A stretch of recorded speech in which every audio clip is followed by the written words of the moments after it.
It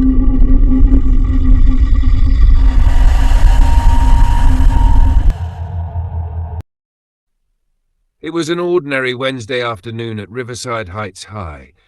Mr. Carson was halfway through a history lecture, his voice a steady drone, when the first pop echoed in the distance. I barely noticed it at first, mistaking it for a car backfiring or some kind of construction noise. Then came another pop, louder, sharper. Mr. Carson paused mid-sentence, his brow furrowing. My classmates exchanged confused glances. It wasn't until the third pop that the room grew tense. Before anyone could say a word, the school's PA system crackled. "Attention staff and students, this is a lockdown. This is not a drill. Please follow lockdown procedures immediately." The atmosphere shifted in an instant. Chairs scraped against the floor as everyone scrambled to follow protocol. Mr. Carson's usual calm demeanor vanished. His hands were trembling as he locked the door, pulled down the blinds, and switched off the lights. "Under the desks now," he whispered, his voice tight, "and stay quiet." We crouched in the shadows, the room suddenly feeling suffocatingly small. Emily, sitting next to me, was biting her nails, her eyes already glistening with tears. Across the room, Jake, the class clown, sat stiff and pale, a stark contrast to his usual cocky grin. Then, from the distance, we heard it. Gunshots. They were louder now, sharper, and far too close for comfort. Someone outside the building was yelling, though their words were muffled. My heart pounded as I crouched low, trying to blend into the shadows under my desk. I wanted to disappear, but my curiosity got the better of me. I leaned forward, just enough to peek through the narrow gap in the blinds. In the parking lot, 4 men in black masks moved frantically. One was holding a rifle, barking orders, while another smashed the window of a car with the butt of his gun. Their van, a beat-up white vehicle, sat nearby with a shredded front tire, smoke billowing from under the hood. It didn't take long to piece it together. These were bank robbers, and their getaway vehicle was useless. I felt my stomach twist. They weren't just outside the school, they were looking for a new car. And they were desperate. Suddenly, one of the men, tall and broad-shouldered, turned toward the building. My breath caught in my throat as his masked face seemed to zero in on the window. I ducked down, pressing my back against the wall. Seconds passed and I couldn't resist. I peeked again. The tall man was standing directly in front of our classroom now, his gaze fixed on the slight gap in the blinds. I froze. He tilted his head slowly, as if he knew someone was watching him. Then he raised his empty hands, forming them into the shape of a gun. I watched in horror as he pointed his finger gun straight at me and mimicked pulling the trigger. Click! I ducked instantly, my heart hammering in my chest. A second later, I heard it, a low, guttural laugh that sent chills down my spine. He knew I was watching him. Minutes dragged by like hours. The gunshots stopped, replaced by the sound of boots crunching on pavement. Then came the faint creak of the school's front doors. They were inside. The heavy thud of their footsteps echoed down the hallway, growing louder with every step. Emily clutched her knees, her face buried in them as silent sobs shook her body. Jake looked like he might bolt any second, his leg bouncing uncontrollably. The footsteps paused outside our door. The doorknob rattled once, then again, as if someone was testing it. I held my breath, my palms clammy against the cold tile floor. Mr. Carson motioned for us to stay silent, his face pale but resolute. After what felt like an eternity, the footsteps moved on. We exhaled as one, but the fear lingered. It wasn't over. From my spot under the desk, I glanced toward the window. The men had returned to the parking lot. They had found an old sedan, its engine sputtering as they piled in. The wail of police sirens grew louder, and in a panicked rush, the robbers sped off, leaving shattered glass and chaos in their wake. When the lockdown was lifted, the school was flooded with police.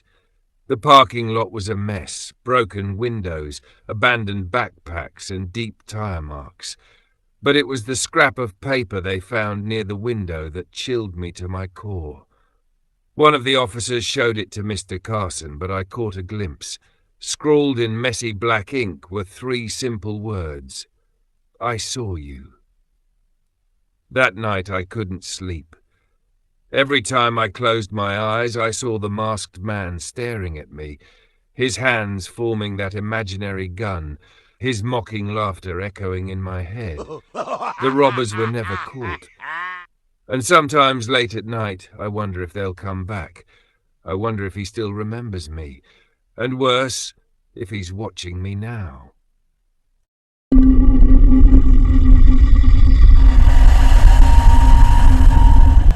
It was a Thursday lunchtime, just like any other. The cafeteria was loud and chaotic, so Emily, Taylor, and I ducked into the restrooms to get some quiet. We leaned against the sinks, talking about our weekend plans, the hum of the fluorescent lights the only background noise. Then the intercom crackled to life.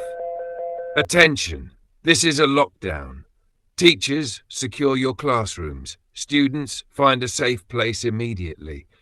The principal's voice was shaky. Wrong. It wasn't like the drills we'd had before. What's happening? Taylor asked, her voice shaky too. Emily glanced at the door, whispering, Do we stay? Or what if it's not safe out there? Before I could answer, we all froze. Footsteps echoed in the hallway, fast and frantic. Then a new sound, a metallic clang followed by a screech that made my skin crawl. What the hell was that? Taylor backed into a stall, her face pale. I stepped closer to the door, peering through the narrow crack. My heart stopped. There was a man in the hallway. His clothes were torn, his hair wild, and his eyes... Something was wrong with them. He dragged a machete along the lockers, the blade scraping against metal, leaving jagged lines in its wake. He wasn't in a hurry. He wanted to be heard. There's someone out there, I whispered, my throat dry. He has a machete. Emily gasped, covering her mouth. Oh my God. Taylor stepped out of the stall. We need to hide, now. We locked the door, but it felt useless. The lock was cheap and flimsy, something you'd expect in a school bathroom. I pressed my ear to the door. The footsteps were getting closer, slow and deliberate. We have to block the door, I said, but there was nothing to use, just sinks, stools and mirrors. The footsteps stopped. The handle jiggled. We all froze, holding our breath. Then came the first thud against the door. Help me hold it, I hissed. We pressed our bodies against the door as it rattled with each hit. Splinters flew as the blade slammed against it again and again. Emily was crying, shaking her head. He's going to get in. He's going to kill us. Shut up, I snapped, pushing harder. Taylor's voice was barely a whisper. I can hear him breathing. And she was right. Between the slams I could hear it too, heavy, ragged breaths and something else. He was muttering to himself, low and guttural, like he was having a conversation we couldn't hear. Time slowed. The door buckled under the hits. Then suddenly, it stopped. The silence was worse. We heard the sirens before we saw the lights. Faint at first, then louder. The man let out a scream, loud, animalistic, and full of rage. Something metal clattered to the floor. Footsteps echoed again, this time faster, fading into the distance. Minutes passed before the door swung open. A police officer stood there, his face calm but serious. It's over. You're safe now. but I didn't feel safe. Classes resumed the next week, but nothing felt right. The hallways were quieter. People avoided talking about it. They said the man escaped from a mental health facility nearby. No one knew why he'd come to our school. Some people said he used to go here. Others thought he was looking for someone. I don't think anyone really knew. Emily didn't come back to school for weeks. Taylor was too scared to sleep without her lights on. And me? I couldn't walk past the bathroom without hearing it. The scrape of metal, the faint guttural muttering. I told myself it was in my head, but every time I passed that door I felt it, like someone was still there, watching, waiting.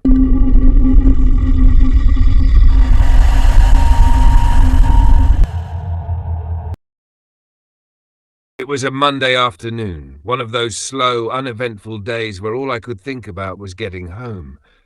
I was wrapping up my last class when the intercom buzzed to life. "This is a lockdown. Secure your doors immediately." The principal's voice was shaky, almost trembling. Before I could react, I heard it, a series of muffled pops echoing in the distance. Gunshots. My chest tightened as adrenaline kicked in.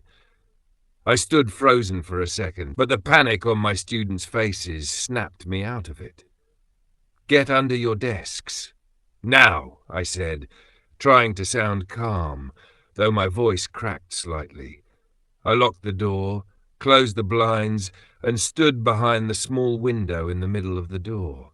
It wasn't much, a narrow, rectangular pane of glass, but it was all I could use to watch the hallway. I crouched low, trying to shield the window with my body. The classroom fell silent except for the faint sound of breathing. My own heartbeat thudded in my ears, making the silence feel heavier. Seconds stretched into minutes, and just when I thought the hallway was empty, I noticed movement. A boy, no older than 7 or 8, was walking down the corridor. He wore a blue hoodie that was slightly too big for him, the hood draped over his head. Following behind him was a little girl, maybe his age, with twin ponytails, clutching a stuffed animal. They weren't running or hiding. They were just walking. Calm, carefree. My stomach dropped. This is a high school. There are no kids that young here. I leaned closer to the window, trying to get a better look, but because they were so small, I could only see the tops of their heads. The boy stopped right in front of the window. The girl stood just behind him, clutching her stuffed animal tightly. I couldn't see their faces, but I felt it, this unnerving sensation, like they were looking at me, or maybe looking through me.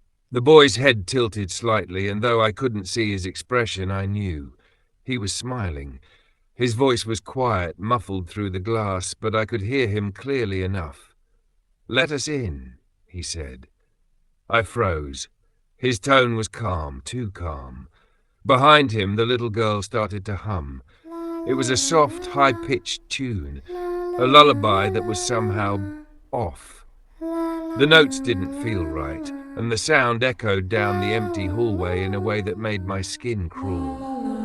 "No," I whispered to myself, barely audible. I didn't dare move. The boy knocked on the glass, the sound unnervingly gentle. "It's dangerous out here," he said. "You don't want to leave us out here, do you?" The girl giggled, a sound so sharp and piercing it made me flinch. She took a small step forward, her humming turning into soft whispers I couldn't understand, and then they were gone. Just like that, the hallway was empty. The intercom buzzed again. "The building has been secured. Remain in lockdown until further notice." When the police cleared the building later, I told a few other teachers about what I'd seen. To my surprise, some of them admitted they'd seen the children too, but no one could explain it. The next morning, I turned on the news. The headline read, Federal investigation into cartel involves missing children. My heart sank as the anchor described how dozens of children were trafficked, many of them still unaccounted for. I couldn't shake the image of those two kids in the hallway, their small heads barely reaching the window, their unnerving stillness, that faint, unnatural smile. And even now I can't stop wondering, were they asking for help, or was it already too late?